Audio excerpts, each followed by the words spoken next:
warahmatullahi wabarakatuh.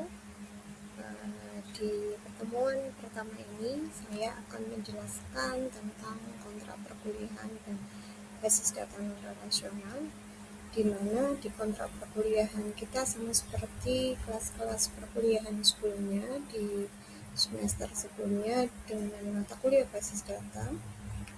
Jadi kehadiran saya anggap 10%, 10% itu adalah 100% dari pertemuan, 16 pertemuan. Kemudian tugasnya adalah 20%, UTS atau CPMK, sub-CPMK yang pertama UTS-nya 35%, AS-nya 35%. Nah, langsung ke materi basis data NoSQL atau basis data unrelational atau yang disebut dengan basis data non-relasional telah lama digunakan di banyak aplikasi seiring dengan pertumbuhan data dan beragam bisnis yang ada, sehingga tidak semua solusi aplikasi perangkat lunak itu dapat diatasi oleh basis data relasional. Telah diketahui bersama bahwa software atau perangkat lunak itu terdiri dari program, data, dan dokumen. Nah, struktur data yang digunakan dalam perangkat lunak akan menyesuaikan dengan kebutuhan aplikasi yang dikembangkan. Pada basis data relasional yang sudah kita pelajari sebelumnya di semester 3, dia memiliki struktur tabular, berbentuk seperti tabel, ada kolom dan baris, sehingga segala macam penyimpanan mau tidak mau akan dipaksakan ke dalam struktur tersebut. Nah, beberapa struktur data itu ada yang cocok, ada yang tidak cocok ketika menggunakan struktur tabular. Sebagai contoh, misalnya untuk kasus pencarian rute pada transportasi massal, misalnya Transjatim, AAI gitu ya. Nah, penggunaan basis data relasional ini kurang cocok. Kenapa? Karena harus melibatkan traversing atau perambatan antar titik node lokasi. Ya, jika tidak pandai-pandai mengoptimasi query dengan data yang besar, maka penggunaan basis data relasional akan menjadi masalah, problem di kemudian hari ketika aplikasinya sudah running. Nah, untuk itu diperlukan alternatif dari basis data relasional. Apa itu alternatif solusinya? Yaitu basis data unrelational atau basis data NoSQL, yang dalam hal ini di semester 6 ini saya akan menjelaskan tentang basis data unrelational atau istilahnya basis data NoSQL dengan menggunakan DBMS-nya MongoDB. Nah, misalnya kita butuh mau mengumpulkan data warga gitu ya, se-Jawa Timur atau se-Jawa Barat atau data sensus penduduk se-Indonesia. Sumber datanya informan atau surveyor yang ke lapangan itu kan orangnya berbeda-beda, maka informasi yang didapatkan juga pasti tiap sumber tidak akan sama datanya. Sedangkan di semester 3 teman-teman sudah belajar bahwa data itu adalah fakta, yang mana fakta itu harus disimpan dan dicatat, direcord, karena itu fakta, dimana di kemudian hari pasti dibutuhkan. Nah, jika kita menggunakan basis data relasional, maka setiap ada penambahan informasi baru yang tidak sama dengan format informasi yang sebelumnya yang didapatkan dari informan yang berbeda, maka kita akan pasti menambahkan kolom baru terus-menerus di basis data relasionalnya. Nah, jika data sudah mencapai puluhan juta, untuk menambah kolom baru itu bisa saja memakan waktu. Selain itu akan ada banyak kolom-kolom kosong. Kalau itu tetap kita paksakan masuk ke dalam basis data relasional. Nah, basis data non-relasional ini akan menjadi alternatif pilihan ketika ada problem seperti itu. Contohnya di sini adalah data warga dengan struktur berbeda-beda dan struktur bercabang. Jadi misalnya untuk Badan Pusat Statistik Gresik bekerja sama dengan Universitas Muhammadiyah Gresik untuk program KKN meminta teman-teman mahasiswa mengambil data gitu ya, disebar ada di Kecamatan Gresik, di Kecamatan Kebomas, di Kecamatan Manyar, di Kecamatan Sembayat, Bunga, di Kecamatan Manyar, di Kecamatan Bunga, kemudian di Kecamatan Sedayu misalnya, dan lain sebagainya, di Kecamatan Cerme, dan lain sebagainya.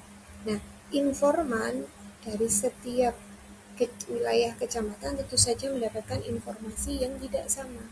Nah, informasi itu, data itu tetap harus diinputkan ke dalam database manajemen, di mana bisa saja struktur informasinya tadi, datanya itu ada yang seperti ini ya. Contoh yang di sini tabel atas, oh ternyata dari dua data Isnur dan Rudi dia hanya punya 4 atribut.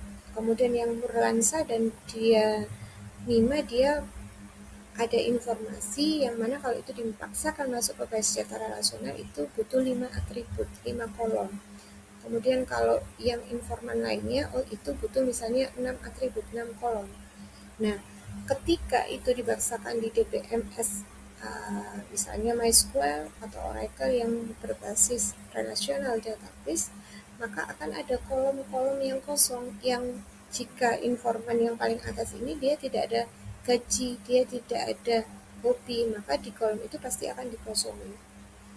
Nah, hal seperti itu tadi akan menimbulkan non-efisiensi gitu ya, sehingga nggak perlu dipaksakan ke basis data non relasional, tapi kita bisa menggunakan alternatif, yaitu menggunakan basis data NoSQL, yaitu contohnya DBMS-nya MongoDB. Selain MongoDB bisa pakai DB Cassandra dan lain sebagainya. Nah, apa itu basis data non relasional? Basis data non relasional atau istilah populernya adalah basis data NoSQL. Ini adalah basis data yang strukturnya itu tidak mengikuti struktur data tabular yang berbentuk kolom dan baris seperti pada basis data relasional. Nah, struktur penyimpanan data pada basis data non-relasional itu dioptimasi berdasarkan kebutuhan spesifik dari data yang akan disimpan. Nah, ada 4 tipe basis data non-relasional yang umum digunakan, yaitu Key Value Store, Column Store, Document Store, dan Graph Store. Ini 4 tipe yang umum digunakan. Dan yang terakhir, yaitu multimodel, tipe yang kelima. Tapi ini mungkin tidak banyak ya, tapi juga ada yang menggunakan pada aplikasi-aplikasi tertentu. Nah, berbeda dengan basis data relasional yang struktur datanya secara umum itu sama tadi. Jadi kalau data baris ke-1, tupel ke-1 sama data mahasiswa baris ke-5, ke-10, maka kolomnya sama ya. Nah, kalau di non-relasional atau non-SQL bisa saja tadi baris 1 dengan baris 5 dan baris ke-10, atau data ke-1, data ke-5, data ke-10, data ke-15 bisa saja tidak sama isiannya tadi ya, atributnya atau collectionnya kalau kita nyebut di sini. Kenapa? Karena kalau di basis data relasional struktur datanya secara umum itu sama, kedua dia menggunakan bahasa umum yang sama, yaitu structure query language, bahasa SQL.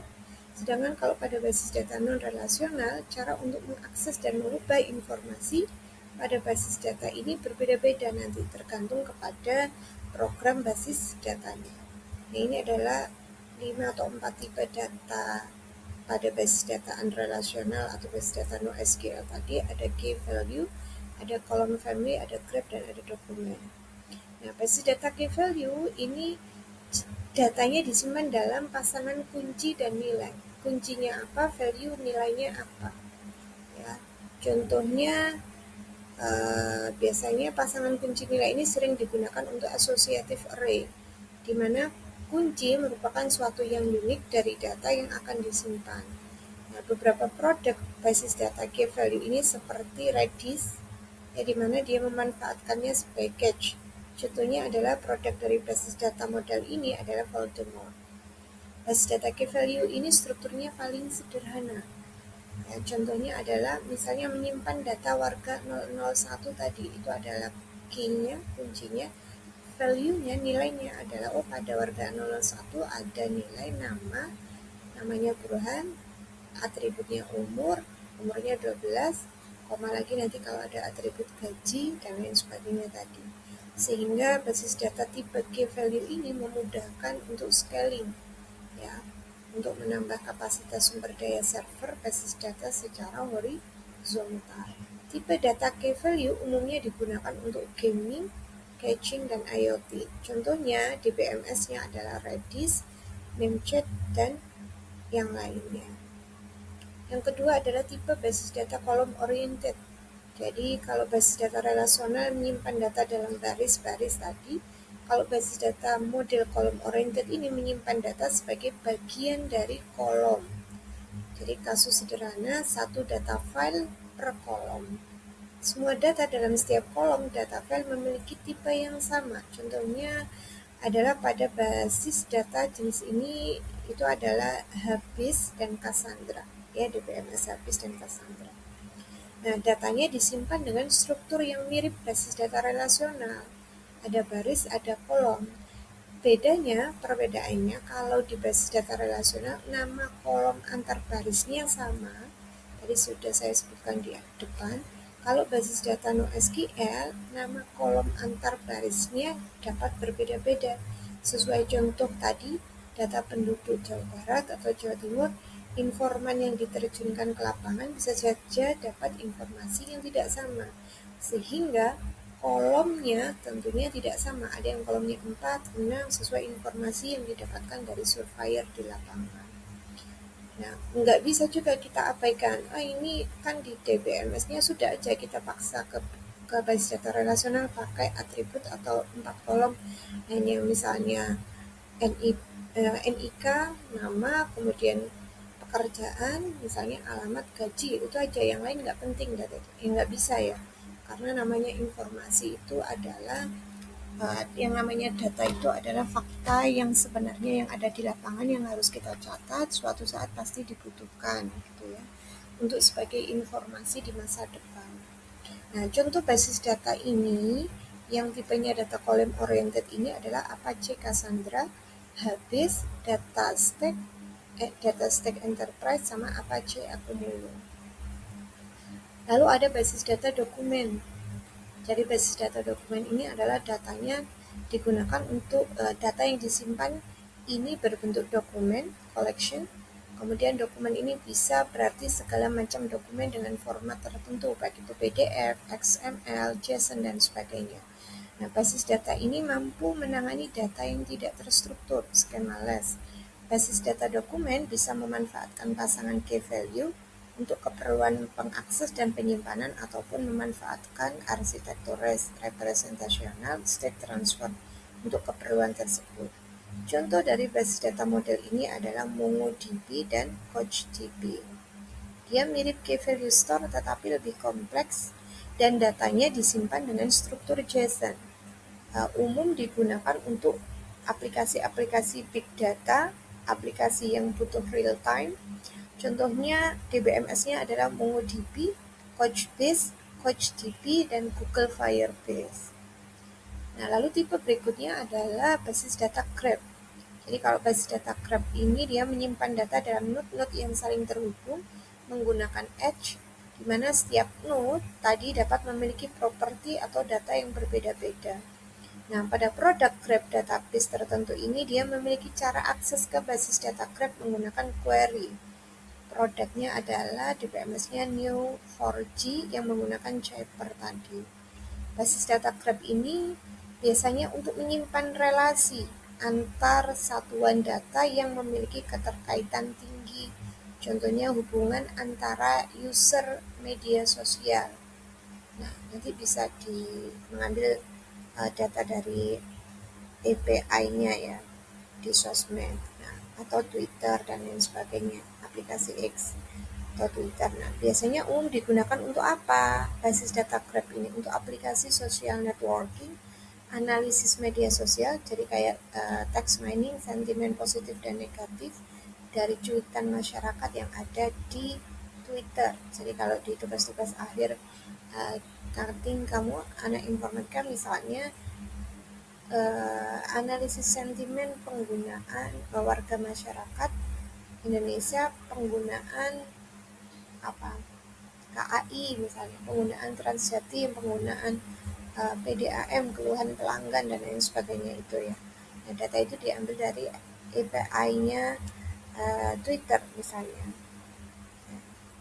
Ya, jadi itu contoh-contoh topik itu dengan algoritma atau metodenya apa.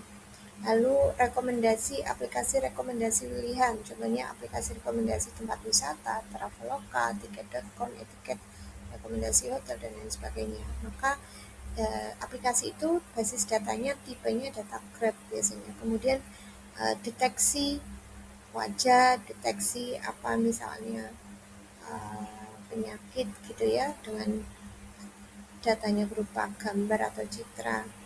Lalu sistem referensi, jadi kayak kalian menginputkan searching topik atau keyword tertentu, kemudian nanti akan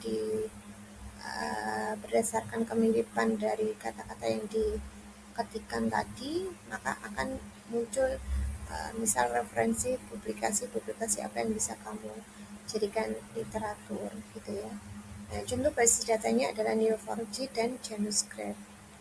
Nah, model yang terakhir itu adalah tipe yang terakhir, basis data unrelational database atau tipe pada basis data NoSQL ini adalah multimodel, di mana gabungan lebih dari satu tipe basis data, dia mendapatkan keuntungan dari basis data relasional sekaligus non-relasional. Biasanya digunakan untuk apa? Untuk data yang memerlukan beberapa struktur tipe basis data sekaligus. Contohnya adalah PostgreSQL. Digunakan sebagai basis data relasional yang kolomnya dapat digunakan. Dokumen store untuk menyimpan data berbasis JSON. Contoh dari basis data ini adalah Oracle, SQL Server, MySQL, PostgreSQL, dan MongoDB. Nah, keuntungannya ketika kita menggunakan basis data NoSQL ini, struktur datanya fleksibel, dapat menampung struktur yang berbeda-beda tanpa harus mengubah-ubah struktur kolom. Lalu kemampuan bertumbuhnya secara horizontal, ketika data semakin besar, server baru ditambahkan untuk menyesuaikan performa data tadi. Kemudian kecepatan insert datanya lebih tinggi daripada basis data relasional. Kerugiannya, kalau sekarang mungkin komunitasnya sudah banyak ya, tapi kalau ini kita bahas dari buku referensi 5 tahun sebelumnya, komunitasnya lebih sedikit. Kenapa? Karena pada saat itu belum banyak sosial media gitu ya, kemudian big data, data science, data warehouse gitu ya. Nah, kalau sekarang insya Allah sudah cukup banyak ya. Karena kebanyakan basis data sebelumnya itu yang banyak menggunakan relasional gitu ya untuk beberapa aplikasi sistem informasi manajemen. Kalau sekarang mungkin sudah banyak yang menggunakan basis data non relasional. Kenapa? Karena usianya ini lebih muda dibandingkan dengan basis data non relasional. Selain itu fleksibilitasnya tadi. Kemudian tidak optimal untuk kebutuhan transaction, sehingga kalau untuk yang ada transaksi datanya menggunakan basis data relasional. Lalu tidak optimal untuk kebutuhan join. Ya. Kemudian mekanisme query-nya juga lebih kompleks. Nah, contoh penggunaan basis data non-relasional itu misalnya untuk penyimpanan komentar dan chat dari media sosial, cache data pengguna hasil join dari berbagai tabel pada basis data relasional, penyimpanan data dari aplikasi-aplikasi IoT dari sensor ketinggian air sungai yang dikirim setiap menit misalnya, lalu pengelolaan konten website, penyimpanan data interaksi pengguna dari aplikasi smartphone. Oke, itu materi pengantar kita di pertemuan pertama minggu ini. Insya Allah minggu depan kita lanjutkan materi berikutnya. Saya buka sesi diskusi dan tanya jawab. Kemudian saya akhiri. Assalamualaikum warahmatullahi wabarakatuh. Jangan lupa isi beberapa pertanyaan di video saya. Jangan lupa nanti jawab di quiz atau forum diskusi yang saya buat di Learning Management System kita ada di mata kuliah, kelas mata kuliah basis data lanjut. Terima kasih atas perhatiannya.